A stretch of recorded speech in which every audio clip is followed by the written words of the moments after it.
In today's video, I will walk you through how to share your ElevenLabs voices for videos. Once you're logged into your ElevenLabs account, you'll arrive at the main dashboard. From here, look over to the left-hand panel and find the option labeled Voices.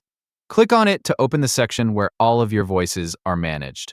After the Voices page opens, go to the My Voices tab. This is where all of your created and cloned voices are stored. If you have several voices saved, you can scroll through the list until you find the one you want to share. When you've located the correct voice, look to the right side of it and click the three-dot menu. This menu contains additional options for managing that specific voice. From the menu that appears, select Share Voice. This will open the sharing settings for that voice, where you'll be able to decide who can access it and what level of permission they'll have. You'll be presented with 3 permission options to choose from. The first option is Viewer. Users with viewer access can listen to the voice but cannot make changes to it. The second option is Editor.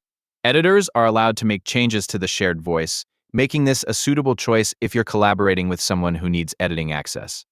The third option is Admin. Admins receive full control over the shared voice, giving them the highest level of access available.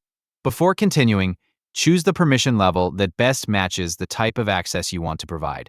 Take a moment to confirm you've selected the correct role before moving on to the next step. Once you've chosen the permission level, you'll need to add the person's email address.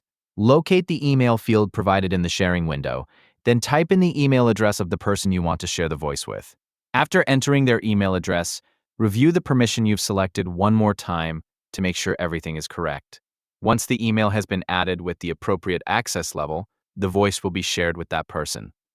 They'll receive access based on the permission you've assigned, whether that's viewer, editor, or admin. If you need to share the same voice with additional people, you can repeat the process by adding more email addresses and selecting the appropriate permission for each person.